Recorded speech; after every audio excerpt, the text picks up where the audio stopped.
Okay, awesome. Welcome to today's webinar. I want a job, a new job. Now what? This event is brought to you by your Vanderbilt Alumni Association. I'm Mary Pellet and I work in the alumni office. I'm so glad that you all could join us today from wherever you are. The webinar is going to last around 45 minutes and we're going to have time at the end for questions. If you have any questions throughout the session, feel free to submit them in the chat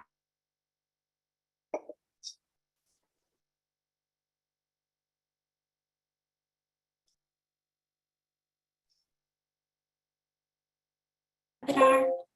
And I do want to let you know that we are recording today's webinar and we'll be posting it on the career webinar website, vuconnect.com/webinars.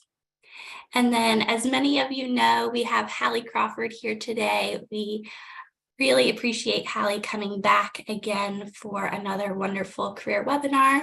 Hallie has just so much experience as a career coach. And if you'd like to get additional advice from her regarding your personal goals, feel free to reach out to her at admin@halliecrawford.com, and I'll let her introduce herself a little bit more here. Thanks, Hallie. Thank you, Mary. Greatly appreciate it. And thank you all for your time today. Mary, just FYI really quickly, your audio went out for just a second there. And so if you guys, or if you can't hear me at any time, just let me know because it's probably my internet and I can hop off the video if I need to. So just do me a favor. And if there's any issues, feel free to interrupt me or put it in the chat and I'll keep an eye on that. So thrilled to be here with you all today, right before kind of holiday time, at least for Thanksgiving next week. And a lot of people we are finding, understandably, just given, so much going on in the economy and in the world and everything else, they're thinking about a possible new job for the new year. And this is actually a really good time to be thinking about those types of things because regardless of whether we go into a recession or whatever type it ends up being, what we want people to do is to be prepared because that's the best thing that you could do is invest in yourself to be prepared for whatever happens. And that's what we're going to be talking about today. So as Mary said, I'm a certified career coach, speaker, and author. My company is based in Atlanta, Georgia, but we have coaches all over the country and resume writers, etc. I am a proud Vandy alum from 1995. That ages me. I realize there's a lot more gray hair going on underneath here. But I've been coaching and training since 2002, and we love what we do. We love helping people get into the right job, understand and know what their career direction is, but also secure that next position, whatever is best for them. So my undergrad is from Vanderbilt, and I have a graduate degree as well from the University of Illinois. And the advice we're going to give you today is advice that we give to all of our clients. So let's go ahead and talk first for just a couple of seconds about why we're here today and why this topic is so important to really be thinking about and be mindful of. Then we'll get into our agenda and we will have time for Q&A at the end. I always joke with our clients that we sometimes feel like we're the dentist, and no offense to any dentists out there, but job searching can be really overwhelming. And when clients come to us, understandably, they're usually pretty frustrated, upset, having a hard time. Job searching is not anyone's favorite thing. And so we feel like clients, when they come to us, they're usually in some form of frustration or pain or whatever it is. And it's really overwhelming, I think, for people these days, understandably, because there's new technology out there. There's information overload on the internet. Do I make my resume look like this or like that? And you sometimes get, conflicting answers. And there's a lot of different steps to take. It takes a lot of effort and time and thought. And we understand, especially when people are working full time and if they're parents on top of that, whatever, that people are, they just don't feel like they have time to effectively job search, or they're not really sure how to use their time really wisely. And that's what we want to be talking about today. When you overlay the post-COVID and recession impact, Some people are asking us, is this an okay time to look, or should I stay put? And how do I really network effectively virtually? And are people even going to be, available towards the end of the year for all of this stuff? And the answers to these two questions, and then we'll look at our agenda on the next slide, is this is an okay time to look. You have to keep in mind, obviously, that people may be a little bit busier and a little bit slow, maybe to get back with you about setting up an informational interview, et cetera. But in some cases, it's the actual or the exact opposite. People aren't necessarily working quite as hard during the holidays. And again, that depends on the industry and your job, I realize. But in some cases, networking this is a really good time to do that because people are a little bit more laid back. They've got a little bit more time. And related to a recession, is this an okay time to look? That really depends, obviously, on your job, your company, your industry, and how much it may or may not be impacted. So what we're telling people right now is you may not want to make a change or try to find a new job tomorrow and be in a rush about it necessarily. But we want you to be prepared, and we still want you to look, because people that our clients have gotten hired, some people have gotten hired on Christmas Day. You just don't know what employers are going to be looking for and available for. So it's okay to look and kind of poke around a little bit. That doesn't mean that you have to actually apply for anything quite yet. Or you could apply, but if the job ends up not being a fit for you, or not panning out, that could be okay if you can have a more kind of, for lack of a better word, relaxed attitude about your search. I don't want to say relaxed in terms of don't do the work and don't be proactive about it, but try not to put too much pressure on it, given that we don't know what the economy is going to be like yet. So it's okay to kind of stay put, maybe save some money a little bit, think about certifications, things that you want to do for yourself to get marketable and ready for your search. And conduct or start the search as soon as you're ready to do so, whether it's now or in the new year. So our 6 steps that we want to talk about today are goals and branding yourself, really being clear about the jobs that you want to be applying for, whether it's now or in 2023. Job searches are more effective when they're targeted. You can target your resume and your LinkedIn better. You know the people you want to reach out to and talk to. So a more targeted search is going to be more effective. But we'll talk about that a little bit more kind of as we go today, because we know that sometimes people might want to have a couple of different directions they're pursuing, and that's okay too. The second thing we'll talk about is your resume and LinkedIn, getting those updated, how resumes look these days. They're prettier than they used to be. Your elevator pitch, networking, informational interviews, and staying organized in your search so that you know where to spend your time and use your time effectively and wisely. 2 quick admin items, actually 3. Number 1, as a reminder for anyone who's just joining us, you will get a copy of the recording. So look out in your email for that. If you would like a copy of the slides, you can email us on this email address on the slide on the screen here. We'd be happy to share those with you. And I am fortunate enough that my office is in a sunroom, and it's gorgeous here today in Atlanta. I may need to just shift a little bit so the sun's not in my eyes as we go today. All right, so let's go ahead and dive in. And I'd like to actually do our first poll here. If we could, Mary, that would be great, because we want you to be thinking about identifying your goals first. What are the types of jobs that I would like to apply to? And we'll go ahead and have you fill out this first poll, partly because we want you to know that you're not alone. Everybody can fall under any one of these buckets. But just to reiterate for a second, the more targeted your search, the better. But it's okay if you've got a couple of different ideas. Or for example, if you fall in the category of, I'm not really sure about my direction, I need to figure that out. In some cases, poking around on job boards a little bit for what else is out there can be a useful exercise to help you get some alternative ideas. So our poll is if you're very targeted, if you're somewhat kind of 50-50, or if you're not really targeted. That's great. Okay, and we've got somewhat 79%, totally understand that. I'll speak to that in a second. And then 21% not really. So what I would recommend, based on kind of the categories that people are falling into for today, Don't panic. Just because I said be targeted, that doesn't mean that it's got to be exactly perfect. If you've got, for example, a couple of different ideas that you're considering, what you may want to do is create 2 different resumes for those different positions or those different kind of career paths. Looking on job boards, doing some networking. We help our clients figure out their direction before they're job searching too, so we can help you with that. There's lots of different ways to try to figure that out and target and narrow down your search a little bit more. One of the ways is this first step, identifying your goal. This is the career model that we use with all of our clients to help them identify the right career path for them. And I'll go through this briefly so you can see what we're talking about here.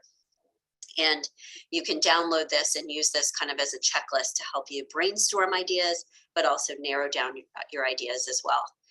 You want to think about jobs that would be fulfilling and rewarding for you, at least in some way, shape, or form. We have found that even before COVID, our clients were telling us they wanted to have at least some sense of like meaning or sense of accomplishment, or they were doing something useful or helpful in their jobs. And that's even more so now, what we have heard from clients post-COVID, that they want to have some attachment to the vision of their organization, the mission, etc. So it is a really good idea to think about, for example, what are your career values and how can you align your next step, your next career path or job with those values a little bit more, finding the right fit. That's where fulfillment goes. Most people want to have at least a little bit of a sense of meaning and reward. The second piece is to look at enjoyment and even make a list for yourself, for example, of what are the top tasks that I have always enjoyed performing in my career. Do I like spreadsheets? Do I like event planning? Do I like connecting one-on-one with people, mentoring, whatever it is? Make a list of these enjoyable tasks, and that can help you narrow down some of your ideas or brainstorm alternative ideas based on what those ideal, enjoyable tasks are. The third thing we want you to take a look at are what are your top 5 strengths? We'll go with 5 because we think that's a reasonable amount. And your strengths are a really important piece to not just your success in your career path, being good at your job, etc., but your strengths also play into fulfillment too. And what I mean by that is if you are not leveraging your strengths on a regular basis, the ones that you want to be leveraging in a job, you're not going to feel fulfilled. So the strengths piece is not just about being effective and successful and being able to do the job well, but it's also about your fulfillment and reward. One of the, or actually 2 of the assignments, so to speak, that we will give our clients is to interview other people about your strengths, to get a sense of what they might be if you feel like you discount what comes naturally to you, or you're not really sure how to articulate your strengths. The Strengths Finder assessment is a really good assessment to help you clarify this too. And that website is strengthsfinder.com. Mary, maybe you can put it into the chat feature in a minute if you would. That'd be great. We like that one, and we feel like just the top 5 strengths is plenty because that gives you a lot of really good information. And I want to point something out here before we continue with the model too, is we always have clients look at fulfillment first versus these other pieces of the model, because fulfillment impacts all of the other pieces and vice versa. So for example, you could be in exactly the right job, but if you are in the wrong work environment, like the culture is wrong for you, you're not working with people that you feel good about, et cetera, you're not going to be fulfilled, and vice versa. So although I know that people's understandably their gut instinct is to brainstorm career ideas based on, okay, I'm good at this and I'll get paid enough. Okay, great. You have to think about these other pieces too. And starting with these pieces at the bottom can help you a lot narrow things down. We then want you to think about your past education and experience to get some ideas about, for example, what were some of the classes that you enjoyed at Vandy? That could give you some ideas about possible career paths or help you narrow down some themes that you're seeing. You want to look at your past experience too, whether it's undergrad, whether it's volunteer work, or your past work history too. And think about when were the times that you felt lit up, excited when you were really engaged in your work. Because again, that can give you ideas and also help you narrow things down too. And when you're looking at the practical considerations of Am I qualified for these types of jobs that I'm considering? This is where the strengths, education, and experience really come into play. And that can help you narrow down your ideas too. If you've got some ideas on your list that are just not really going to be realistic for you, that's one of the things you want to consider. And you may want to consider something that's related to it or similar, but you would be more qualified for. And the final three pieces, last but not least, absolutely very important, are your personality type, work environment, and compensation. With your personality type, you want to be thinking about, is this job going to force me to be more introverted or extroverted? And does that fit with my personality? In this particular career path that I'm considering, does it require that someone is a little bit more kind of a big picture thinker or more detail oriented? And does that fit with my personality type or not? Personality type cannot really be changed enormously. We can change and evolve and grow as humans, and we want to, obviously. But if you're more introverted or extroverted, for example, that's not really going to change over time. And so you really do need to think about, are the career paths I'm considering or the jobs I'm considering a good fit for my personality type? Because that can be a make or break for the right career path.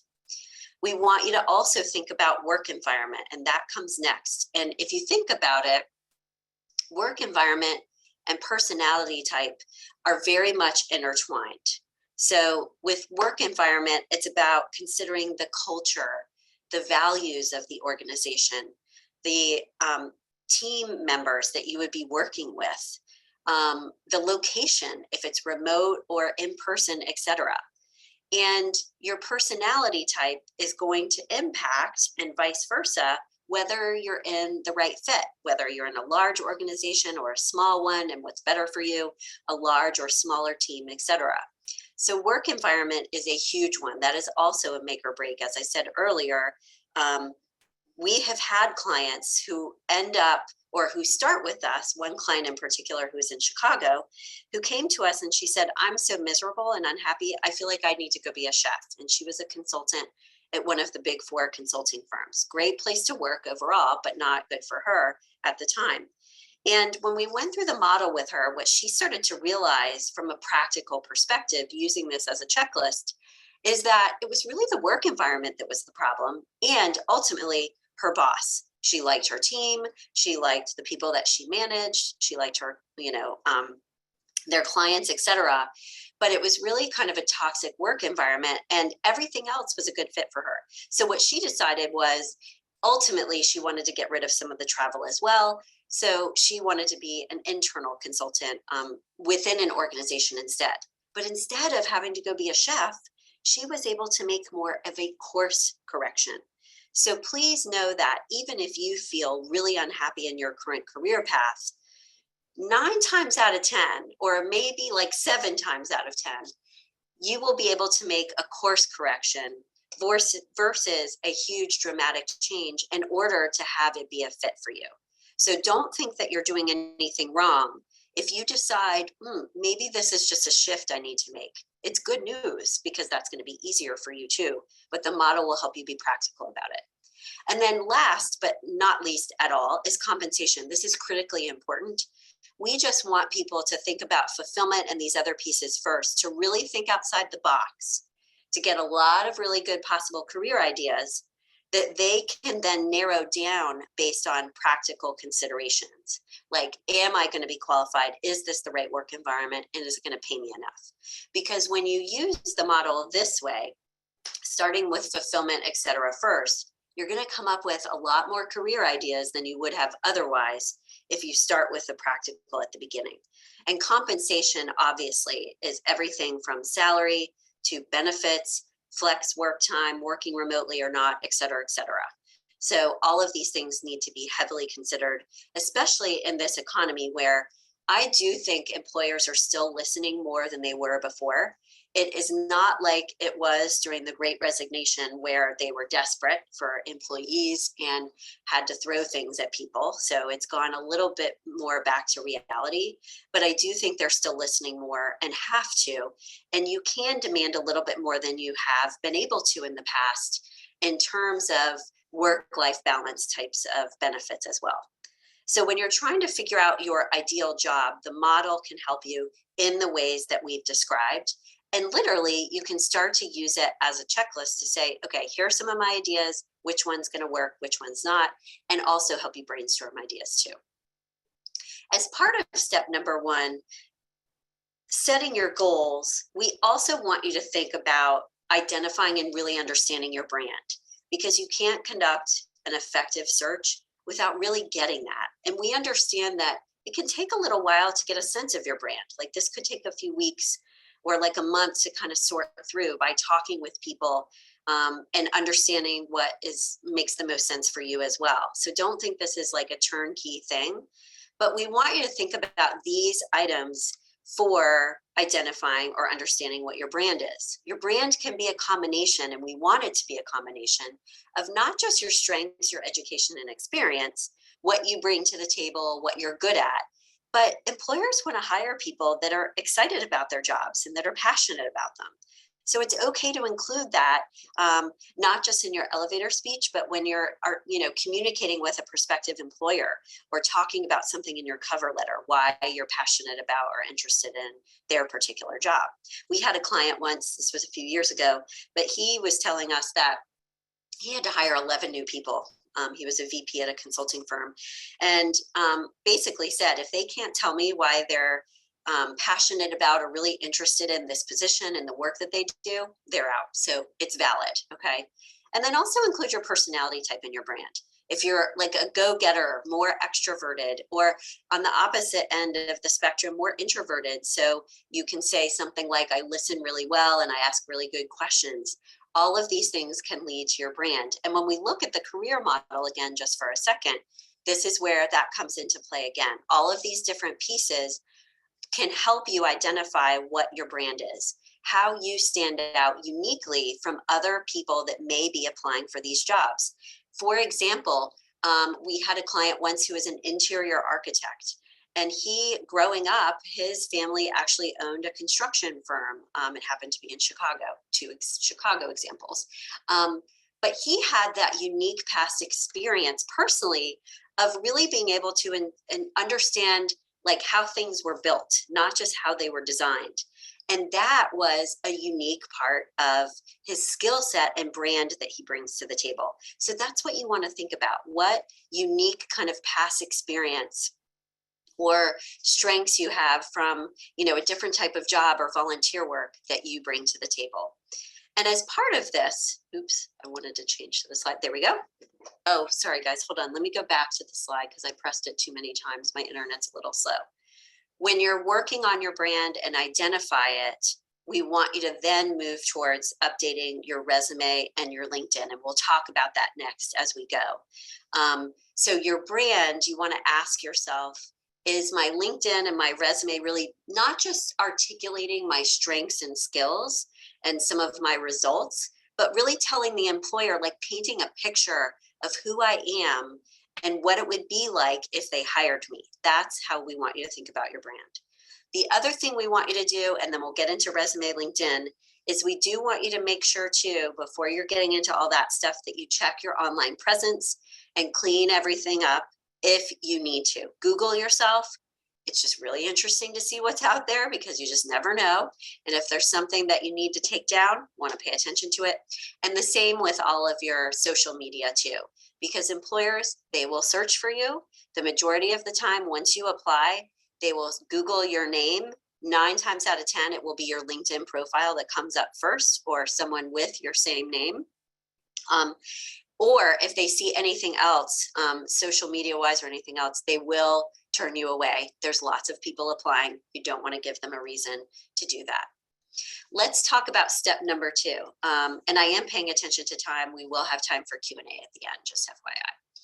So step number 2 is to work on your resume and LinkedIn. This is a great time to do this, to get prepared for the new year.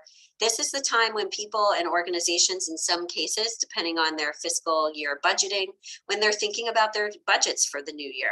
So this is part of why it's okay to be job searching now, because some organizations are planning already for the new year, if they're organized or if that's their fiscal year.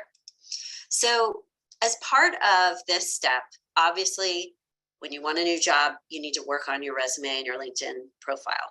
All of these should represent you and your brand effectively. There's some basic tips on this slide, and we'll go into a little bit more detail as we progress. So first, we want you to try to clarify and narrow down your direction as much as you can. And then once you've identified, let's say 1, 2, or 3 different directions you want to take, you want to create a resume for each of those, and you're going to have to blend them together a little bit on your LinkedIn profile, because you can't necessarily, or you don't necessarily want to have 3 different profiles. That can get a little bit wonky. With your resume, couple of things here. Make sure the formatting is consistent. Make sure you've got a lot of white space. It's easy to read. You don't want to have it be so dense that someone looks at it and they're like, this is overwhelming. Really important, so that you can get past the ATS scanners that will scan your resume and either push them through or not, that you include keywords that are important and relevant to that particular job, okay? Mention marketable results each time you've got a bullet point under your experience sections, under your jobs.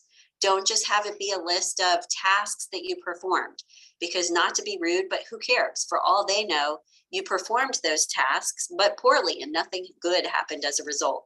So with each of your bullet points for your experience, you want to ask yourself, so what? Who cares? Why should they care? And that will help you write it in a more results-oriented way. We always want people to have a summary statement at the top of their resume that brands them and explains who they are as a professional and why the person should keep reading the rest of the resume. And by the way, a really good resource that our clients tend to like for reviewing your resume and LinkedIn profile is jobscan.co. It's listed at the bottom here of the slide. That's not a typo, it's co, not com. Okay, but we have clients use that. It's either very low cost, maybe they give you a few 2 or 3 scans complimentary, I can't remember exactly, and then you pay. We have found that it's worth it because it can help you with all of these different elements, keywords, etc. Let's talk about your resume specifically for a few minutes here, and then we'll move to LinkedIn. We want you to have your resume kind of look pretty. A little bit more than it has in the past. We don't want it to look like a circus and be all over the place. But you may have a branded header like this. You may choose, for example, to use like 1 or 2 colors for your heading and maybe gray shading behind. Bottom line, you can get a little bit more creative with your resume than in the past when they were just kind of plain black and white text and that's it. This is one example that we provide to our clients. We've got lots of other examples that we give when we work on their resume and LinkedIn for them. But the things I wanted you to notice about this header, for example, are here. This person has their LinkedIn profile at the top, and nobody really puts their mailing address anymore on their resume. City and state, even zip code is fine. If you're applying for remote jobs and they're not going to care, you can just use the space here and delete the location completely. But we want you to have your LinkedIn profile in your header on your cover letter, your resume, and your email signature line, so they know where to find you and get that. And they know they found the right person if you have a more common name and multiple LinkedIn profiles might pop up. The other thing we like about this header is that there's some good keywords here that really kind of brand this person. She's a coach, a facilitator, etc., right? And there's a tagline here that brands her and sells her. So you know what type of person you're looking at. This person is going to empower and coach and mentor people in some way, shape, or form to be more successful. So she's looking for like a training and development type of job, or an HR type of position, or a team lead type of position. You know a lot about this person already without having to even go into her resume. And that's what we're looking for, branding you as much as possible at the top, okay? And as part of this, we want you to revise also your LinkedIn profile, okay? A couple of kind of basic things about LinkedIn that we would highly recommend. Remember that your about section can be a little bit more personal than your resume. Your resume is third person only. Your about section, you can speak in first person and speak to the reader a little bit more. Depending on your industry, you want the writing in your about section to kind of mirror your industry. So for example, if you're in a more formal industry, you may favor a third person description, but have a quick personal narrative at the end. If you're in a more people services industry like I am, you can use first person the whole time. We want you to have a professional photo. You don't have to go hire a photographer. iPhones are great these days, but it needs to be a good photo. And again, just like with your resume, measurable results, use keywords and make sure you search engine optimize not just your resume, but your LinkedIn profile too. Our resume and LinkedIn expert knows how to do that for you if you need help with that. We want you to get recommendations and use those on LinkedIn. They're at the bottom there. If you don't have any, they're really helpful because it's a third-party endorsement. And you can actually use excerpts of those recommendations on your resume or even in your experience section of your LinkedIn profile so they don't get or just left buried kind of at the bottom there, okay? And make sure, two last things with your LinkedIn for some of the basics. Make sure that you've gone through your LinkedIn settings and everything that you want to be viewed or allow to be viewed as public, that it's set to public.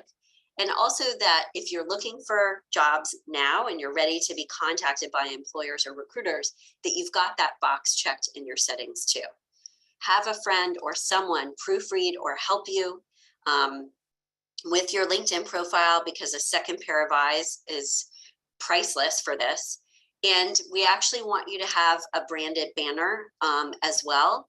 We want you to have a picture behind your headshot that has text on it, ideally, that again is branding you effectively. You know right away who this person is. This is a banner that one of our LinkedIn experts created for one of our clients, okay? So make your LinkedIn stand out by not just having it the basic blue background, et cetera. Get a branded banner that is going to help brand you and help you stand out from the crowd. We offer this service if you don't feel like you want to do it and it's overwhelming, along with search engine optimization for $99.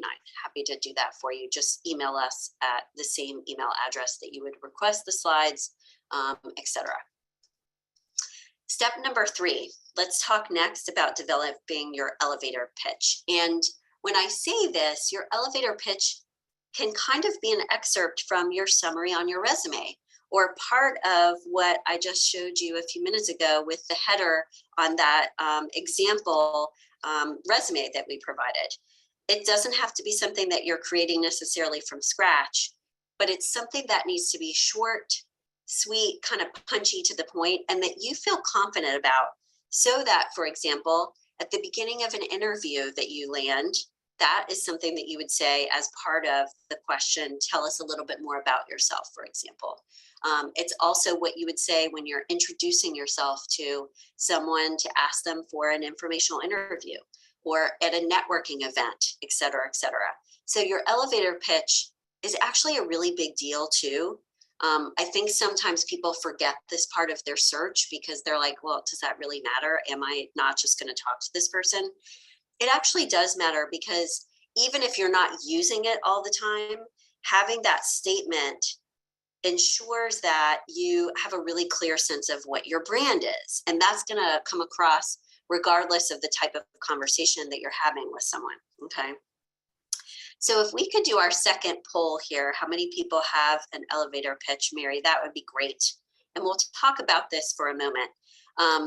Most of you have heard of this, I'm sure, but most people actually don't have a really good one. So this is why we talk about it. Most people know about it, but they ramble on too long, et cetera, et cetera. It needs to be short and sweet per what it says on the slide.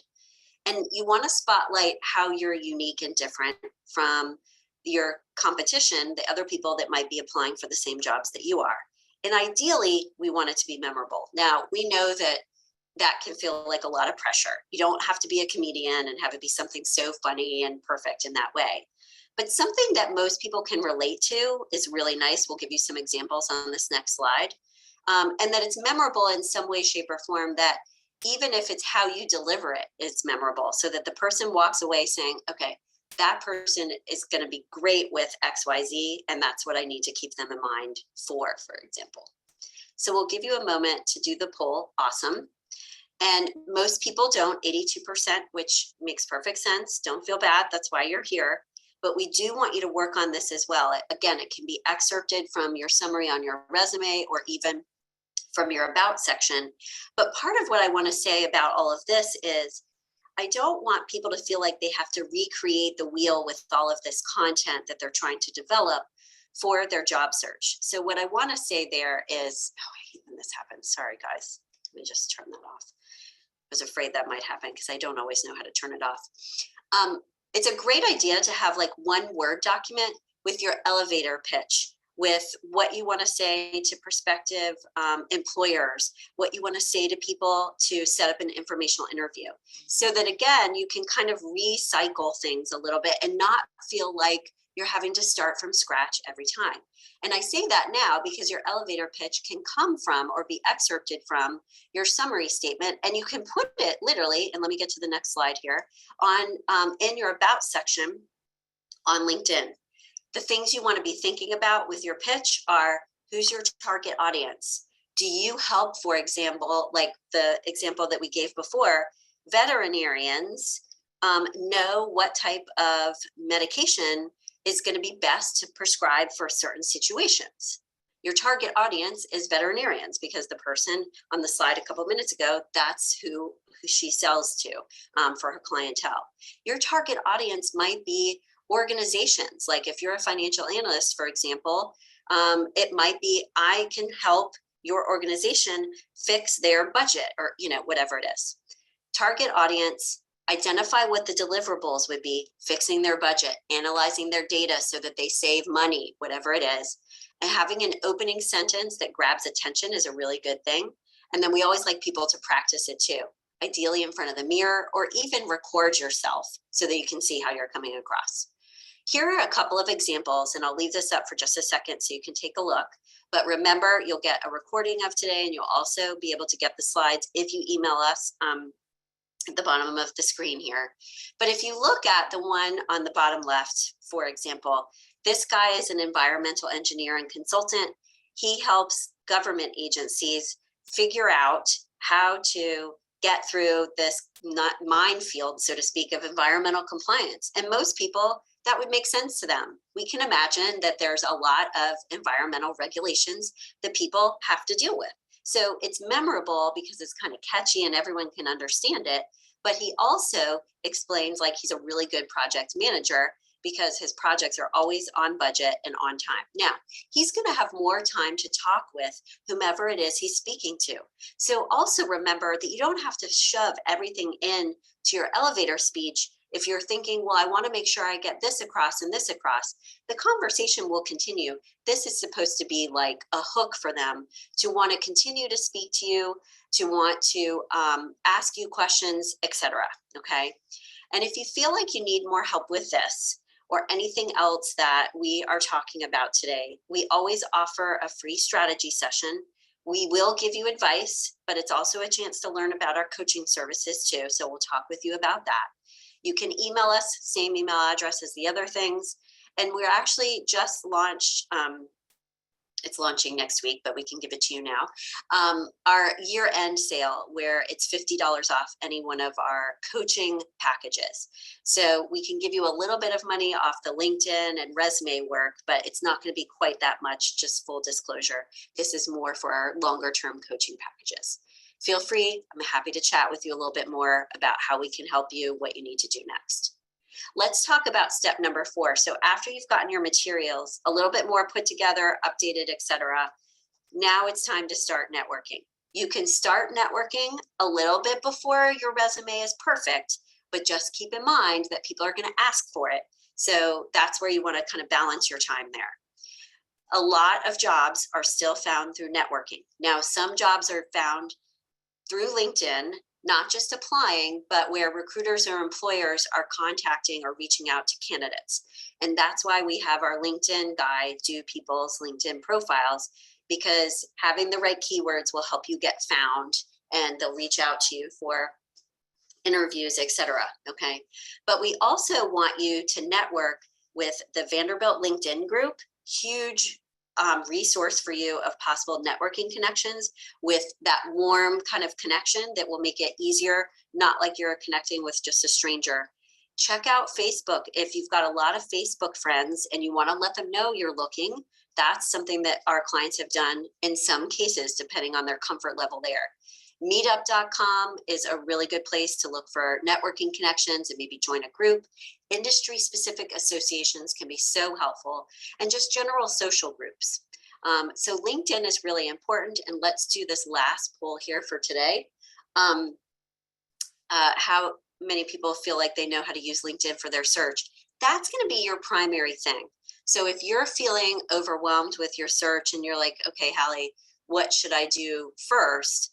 Resume and LinkedIn, and you can pause there and try to leverage LinkedIn as much as possible, and then start on some of these other situations. But letting everybody know that you're looking is going to help you get a job faster. It's a law of numbers, and kind of like sales. You'll get a 20% return rate in terms of the people that get back with you to set up time to talk, or the applications that you submit that you'll get interviews. So you want to put yourself out there as much as you possibly can. So let's look at what we've got for LinkedIn. Oh, good. This is actually good news. It's about 50-50 there. So I'm glad that more people feel comfortable with using LinkedIn. We realize that there's a lot of information and a lot of different things on LinkedIn these days. We recommend subscribing to the LinkedIn blog, because that will keep you up to date on what like new features they're adding. But it also has some really good job search research and articles as well. Let's talk about our last two steps, and then we'll get to Q&A. And I see at least one has come through here so far. So informational interviews are actually still a valid thing, and they are not just for recent college grads. It is worth setting up and reaching out to people, even if it's a complete stranger. But again, Vandy grad, warm lead connection there, to chat with them for a few minutes about how can you put your best foot forward in your search? What strengths are, is their industry kind of really focusing on these days? So you can get like industry specific knowledge about what's going on, what you should put in your resume, etc. It's a great idea to start with people to practice a little bit.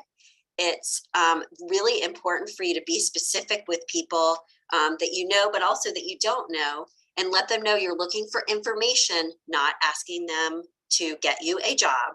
And you want to treat it like a real interview. Be professional, because it's also an opportunity to kind of practice your interview skills in a lower pressure situation. And you always want to make sure that you follow up after any conversation that you've had with anyone. Let them, know what your follow-up action items are. Connect with one of their referrals if they suggested someone. Send them a thank you note, et cetera, et cetera. Informational interviews are still incredibly useful and valid. Keep in mind, and then we'll get to this next step, that some people will ignore you. Some people will say no. Don't take it personally. That's just part of the process. Think of it again as like sales a little bit, where you'll get a certain percentage of people that will respond to you. And that's all you need. It gets the ball rolling for you, because then they might connect you with someone else, et cetera. Okay. And when you're wanting to get ready to search for a new job, it is really important, I would say, up front at the very beginning, after you've got your resume and LinkedIn done, to establish a strategy, set a schedule for yourself. Okay. We have an Excel spreadsheet that we give to our clients who work with us. And it's a job search worksheet that helps them track their time in the right places and make sure that they're using their time really wisely. Where have I applied to jobs? Who have I networked with, and what was said, and what was my follow-up action step? What are the job boards that I have found over time that are really helpful? Who's the recruiter that contacted me last week, and what's their contact information, and did I follow up with them? Okay. So really good idea to stay organized just as much as you would with checking your LinkedIn, setting up those job alerts online, et cetera. It's really important to stay organized with your content, like we said earlier too, because then you'll be more like a well-oiled machine versus starting from scratch every time. Make sure that you check and update your voicemail message on your phone. You don't want it to be the robotic message. Like, what if they don't know if they've reached the right person and it's a prospective employer? You want them to connect with you. So have an upbeat message that's professional, so that when recruiters or employers contact you, it sounds good. And again, you're branding yourself right there. And last two things, it's a good idea to have a professional sounding email address, even if you have to create a new one that's specifically for your job search. And make sure that inside of that email, you have a standard signature line that has all of your contact information and your LinkedIn profile link as well, so they know how to reach out to you. How many times have you had a call with someone? This happens to me all the time. And you look through your email to figure out, okay, I need to call them. Where do I find their contact information? And I go into my email and their phone number is not there. It's like frustrating. You want to make it as easy as possible. And then self-care is so critically important. Do things to get support during your search, whether it's hiring a coaching firm like us, getting support in addition from friends and family, your partner, whatever it is. Make sure you exercise, eat right, all that kind of stuff, because staying positive is critically important to this process. We'll start to move to our Q&A, but I'll just tell you a quick story to reiterate the importance of self-care. We were talking to a prospective client today who literally started crying on the call. I felt so bad for her. She's been looking for a job for a long time and has just gotten understandably really frustrated. She needs help with her resume. She needs help with her LinkedIn, etc. But she hasn't been or had as much time to practice that self-care so that she can stay in a positive place. So I just really cannot reiterate that enough. You've got to be in the right mental space and attitude to conduct an effective search. We all know how that impacts our actions. So we'd love for you to write down at least one action item that you will take in the next week, or we'll give you 2 weeks because it's Thanksgiving next week, but something tangible that you will work on for us. Some ideas are there. And let's go ahead and do our Q&A. I've got a few things here, and then I also have some that were pre-submitted as well. One question is, how different should your resume be from your LinkedIn profile? Great question. What we are being told these days is that your LinkedIn profile should be a little bit more of a teaser to your resume, meaning you're not going to have quite as much content in all of your experience sections in your different jobs, maybe just some highlights of your biggest accomplishments, like 2 or 3 there. Your resume is also more formal and always written in solely third person the whole time. So LinkedIn is a little more casual, a teaser, and you can obviously put a lot more content on there LinkedIn wise, like an article you published, a presentation you gave, some research you performed. We like that too. Some of those other kind of ancillary things that you can add to LinkedIn are cool. A second person asked, how do you flag that you're open to work on LinkedIn without alerting your current company you're looking? So when you flag or alert in the checkbox in your settings that you want to be open to employers and recruiters, your current employer will not know that that's been selected. There is a way to put on your profile itself, open to work. It's like a green circle, I think it's green, that says open to work, and it will be under your headshot. That is more public. So don't do that if you don't want your current employer to know you're looking. When you select it in the background in your settings, they will not be alerted or notified. Okay, so great question. I like those. Very broad question. For those changing careers in their 50s, how do we sense and work again? Oh, yes. Work against age discrimination in our job search. Couple of things there, because you're right. It is broad and a big one. And there's a lot of stuff we tell clients about that because it's a thing. You don't want to put on your resume experience that's older than 10 years necessarily, or if you put it on there, just put the years and don't have a lot of, a lot of information on it. But normally people will just leave it off and do the same thing with LinkedIn. Having a more youthful looking headshot can help, and letting them know up front in all of your resume and LinkedIn, et cetera, 2 things. That you're, great with technology, and give some examples there, like technology, that kind of thing, so they know you're up to speed. And also, we want people who, because I'll be 50 next year, so I fall in this boat. Why is your age an asset? Like, you bring to the table, you can hit the ground running. You've got a ton of networking connections in the industry. You can mentor other people. So we also want people of a certain age to own it and not be ashamed of it, so to speak. And honestly, at the end of the day, if they're going to discriminate against you because of your age, that's probably not a place that you want to be regardless. So do those things, but kind of balance it a little bit. Okay, I'm going to put on my glasses so I can read the very small type that I printed out our questions. Yes, so I'm looking to move cities with my new job. Any tips for the best way to approach that? Recruiters from current city.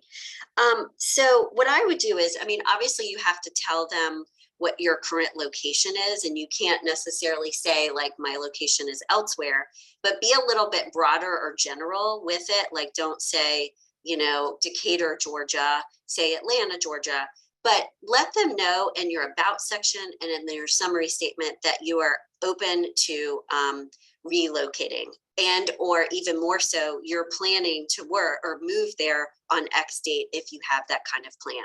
And then you're going to have to network a little bit in the new city where you'd like to go. Start doing some networking, reach out to recruiters and possible employers there, and Vanderbilt connections there too, to start making some connections that way so that you're being more proactive about it. And when those existing recruiters contact you, you can let them know, look, I'm looking in this other location. Do you have job openings there? Do you know any recruiters there? Do the networking that way too.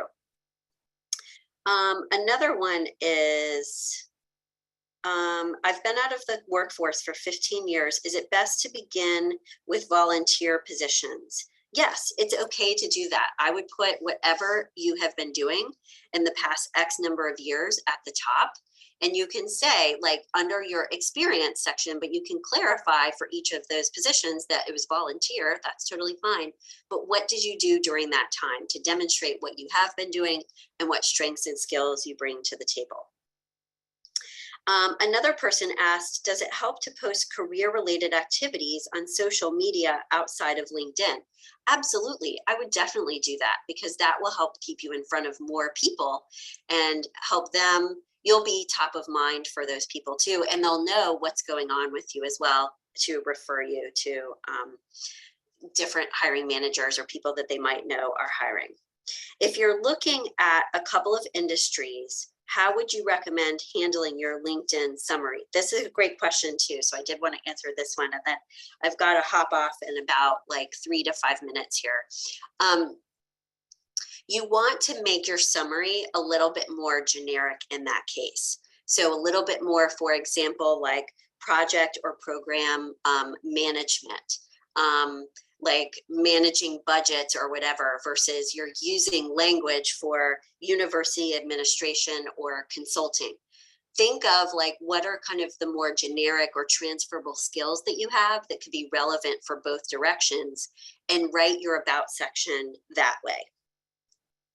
Another great one is for those of us considering entering unfamiliar careers or fields, advice for how and what to learn about them.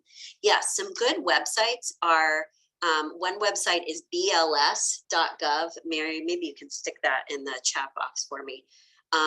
BLS.gov is the U.S. Department of or Bureau of Labor and Statistics, and it gives you a lot of great information about different career paths. But this is also where informational interviews can come in incredibly handy too. What are the best ways to explore new career paths that may not have existed in the workforce before? This piggybacks on the other one. This is where BLS.gov can come in handy. But also what we would suggest people do is come up with a list of like keywords that you can plug into job boards, and those will pull up jobs that don't just have those keywords necessarily only in the title, but in the description too. And that will help you kind of broaden your scope a little bit more, okay? Any advice on making big career changes or career pivoting? You want to tailor your resume towards the direction that you're going.